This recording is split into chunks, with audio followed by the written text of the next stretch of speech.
My parents handed my sister a $100,000 wedding gift like it was nothing, then looked me straight in the eye and said, "You don't deserve any help." That was the night I walked out and cut every line connecting us.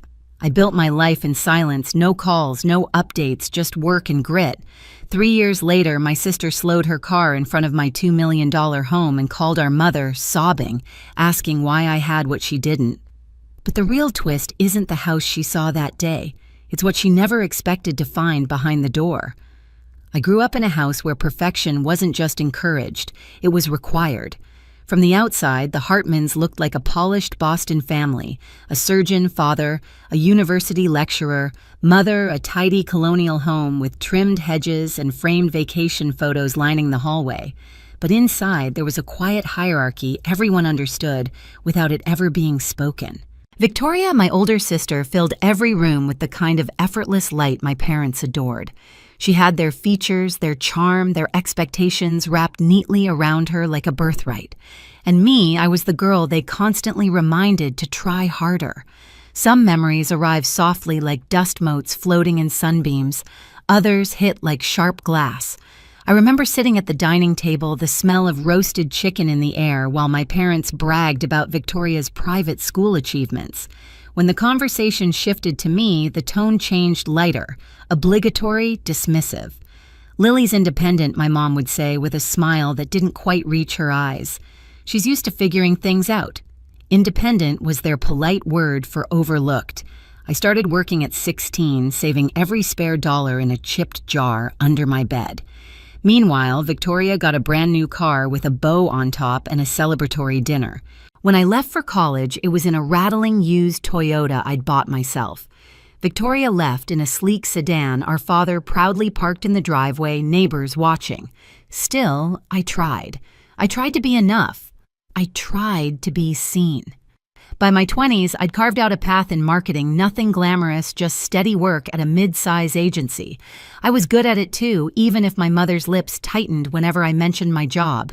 "You could have chosen something more meaningful," she'd sigh already, imagining me in a white coat like my father or a lecture hall like her. It was around then that Ethan appeared in my life, a software engineer with gentle eyes, a steady way of listening, and no interest in the games my family played. With him, I felt something unfamiliar ease. He didn't see me as the shadow sister or the family disappointment. He saw me, entirely.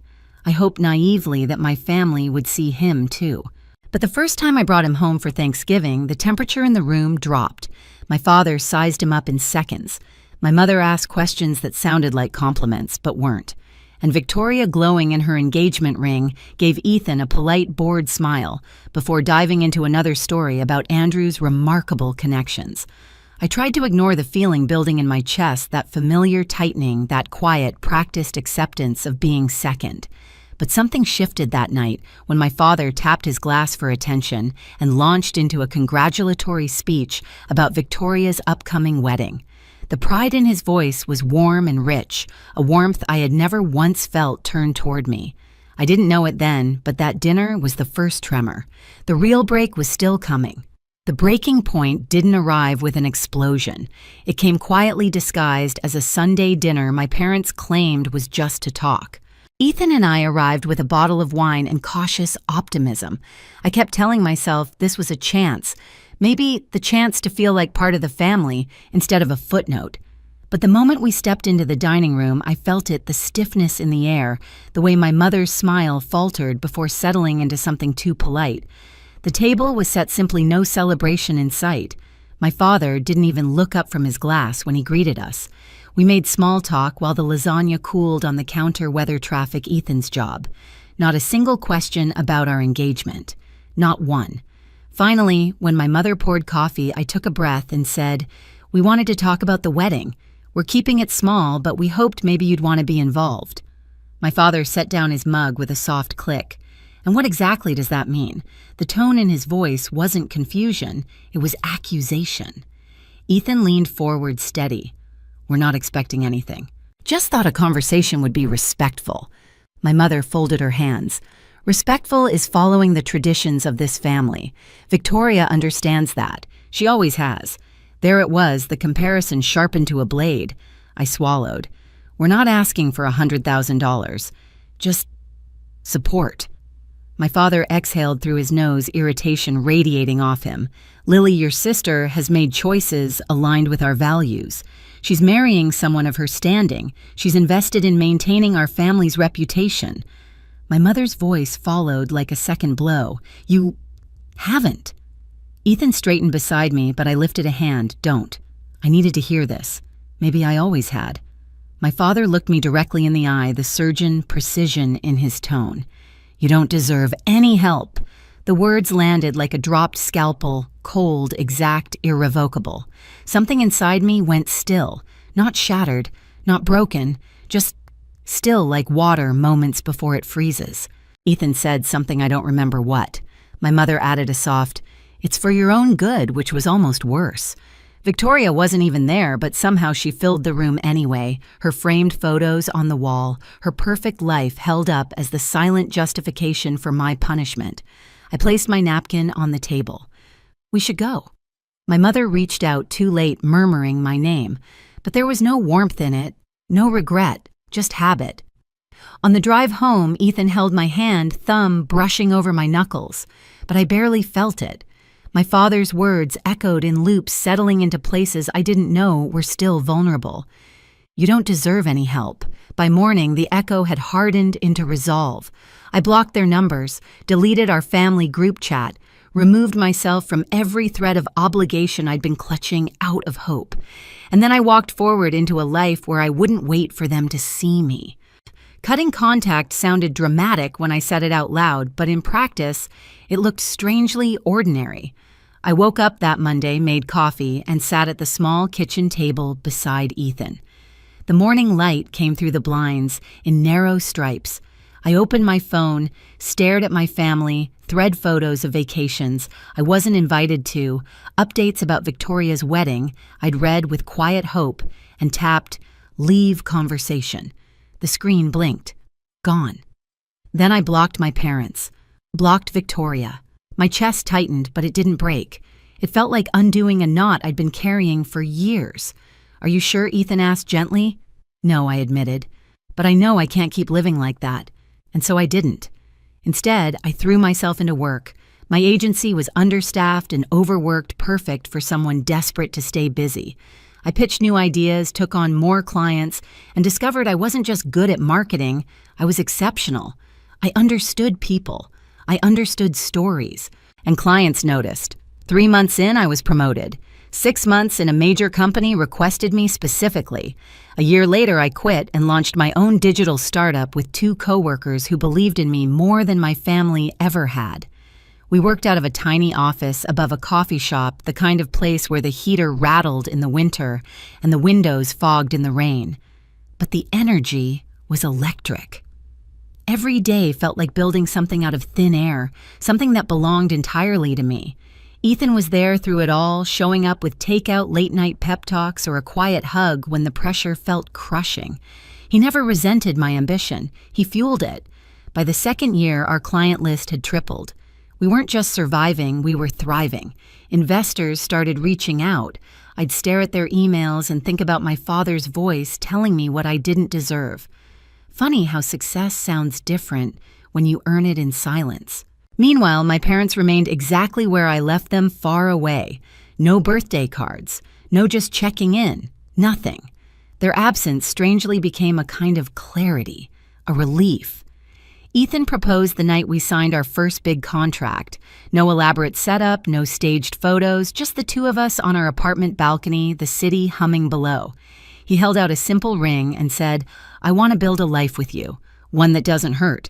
I cried, not because of the proposal, but because for the first time in my life, someone chose me without conditions. And when we bought our home, a modern, glass-lined place in the hills outside the city, it wasn't meant to impress anyone. It wasn't a trophy. It wasn't revenge. It was proof. Proof that choosing myself hadn't ruined anything. Proof that I wasn't who my parents said I was. Proof that life could grow in the very space they abandoned. We moved in on a warm summer evening. The sunset hit the windows and filled the house with gold. Ethan wrapped his arm around my waist and whispered, "This is only the beginning." I believed him.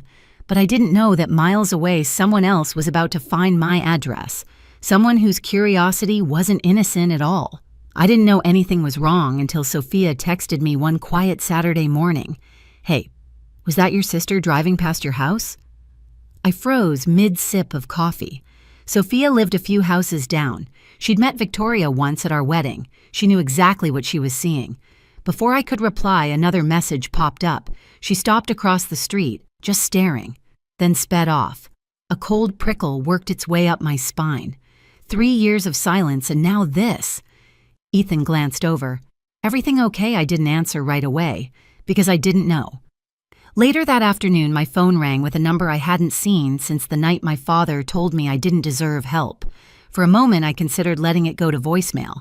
Curiosity won. Lily, my mother's voice, came through thinner than I remembered. "Sweetheart, we think it's time we talked." My grip tightened. "Why now?" A beat of hesitation. "Victoria mentioned she was in your neighborhood. She saw your home." There it was, not regret, not love, recognition of value. "We'd love to visit," she continued. "Rebuild. Start fresh." "Fine," I said. "This Saturday, 2 o'clock. When I hung up, Ethan was already watching me. "You ready for this?" "No," I admitted, "but I'm done running from ghosts." Saturday arrived bright and polished, as if the sky itself wanted to watch the show. Ethan and I set out coffee and pastries on the patio, neutral hospitality, nothing intimate. I wasn't offering closeness, just space. At 1:58, security called. "A family of 3 for you, Ms. Hartman." A black sedan rolled up the driveway. My father stepped out first, shoulders, stiff silver hair catching the light. My mother followed, smiling too widely. And then Victoria, looking smaller than I remembered, clutching her purse like a life raft. I opened the door. "Come in." My mother's eyes darted around the foyer. "Your home is lovely." I nodded. "Let's sit outside." We moved to the patio, sunlight hitting the glass railing. It was peaceful. Too peaceful for the storm I knew was coming. My father cleared his throat. "Lily, we're glad you agreed to see us. It's been too long. You chose the silence," I said softly. An awkward beat. My mother jumped in. "Families make mistakes, but we're here now and we'd like to reconnect." I studied her carefully. "Why?" She blinked. "Because we miss you. That all." Another silence, longer, heavier. Then my father said it. "The real reason. We've hit some financial difficulties." My stomach dropped, but not from shock. "Of course," he continued, voice tight. "The settlement from the malpractice case took more than expected. And I'm consulting now, but rebuilding my name is challenging." My mother leaned forward. "And Andrew, well, his startup could take off with the right investor, someone with resources." Victoria finally spoke, her voice small. "We thought maybe you could help." There it was. Not love, not apology, need. "I see," I said quietly. My mother smiled, relieved. "We knew you'd understand. Family supports family, just like we supported Victoria's wedding." My jaw tightened. Ethan's hand brushed mine under the table. My father continued. 200,000 would get us through this year, and another 200 to help Andrew launch properly. My mother nodded enthusiastically. "It's nothing to someone living in a house like this." A soft buzzing began in my ears, not anger, just clarity. A clarity I'd never had as a child kneeling in their shadow. "Before we continue," I said, "there's something you should know." 3 pairs of eyes lifted to me. "Victoria drove by my house earlier this week. She called you crying. Why does she have that?" Victoria's face flushed pink. Mom told you no. Someone who actually cares about me did." My father's jaw hardened. "Lily, that's enough." "No," I said. "It isn't." For the first time, I looked at them without searching for approval, without shrinking myself. "You didn't come because you missed me. You came because you realized I became something without you, and now you want a piece of it." My mother gasped. "How can you say that?" "Because for 28 years, I replied your love depended on how well I mirrored your expectations. And when I stopped mirroring them, you cut me off long before I cut you." My father leaned forward. "You are being dramatic. We did everything for you." I held his gaze. You gave Victoria a life of open doors. You gave me a lesson: earn everything yourself or get nothing. So I did. And now you want what I built." Victoria's eyes suddenly glistened. "Lily, we're family." I softened, not for her, but for the child she carried who hadn't asked for any of this. "I'm not giving you money," I said. "Not for the lawsuit, not for Andrew's venture, not for past debts or imagined obligations." My mother stood abruptly.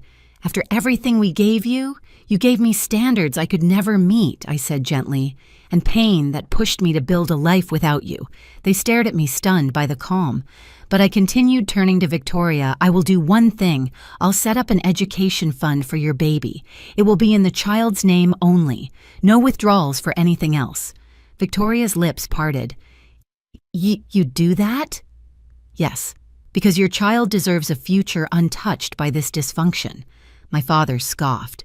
"You think you can dictate terms to us? I'm not dictating anything," I said.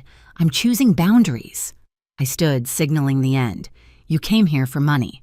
And you're leaving with something better clarity. You don't have access to me anymore. Not my resources, not my time, not my peace." My mother's voice wavered. "You'll regret this when we're gone." "I regretted trying to earn your love for years," I replied. "I'm done regretting things that keep me small." Ethan opened the door for them. One by one, they walked past him. My father stiff with anger, my mother trembling with disbelief. And Victoria, who paused, really paused, and whispered, "Thank you for the fund." When the car disappeared down the hill, I finally exhaled. The sun warmed my back. The house stood quiet, steady, earned. Ethan slipped an arm around me. "You okay?" I nodded. "I think this is the first time I've ever been okay. Because real revenge isn't cruelty, it's peace they can't touch." In the days after they left, the house felt different, lighter, as if someone had opened every window and let the past drift out.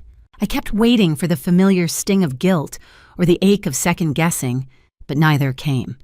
Instead, there was a quiet steadiness in my chest, a sense of having stepped into the life I was meant to live. My parents didn't reach out again, not to argue, not to apologize. Silence this time felt like acceptance of a truth they could no longer bend. I wasn't theirs to control anymore. Victoria sent a short message thanking me once more for the education fund. Nothing more, nothing less. It was the first time she'd spoken to me without superiority in her voice. Work continued to grow. Our startup signed another major contract, and Ethan and I found ourselves settling into routines that didn't carry old wounds. Sometimes on quiet mornings, I'd sip coffee on the patio and look at the hills beyond our home, thinking about how close I'd come to shrinking my life to fit their vision. Instead, I built something bigger, something mine. And the peace that came with it was the kind no one could take away. I've learned that family isn't defined by blood wealth or expectations. It's defined by who shows up with love that doesn't need to be earned. If my story hit something inside you, share your thoughts below.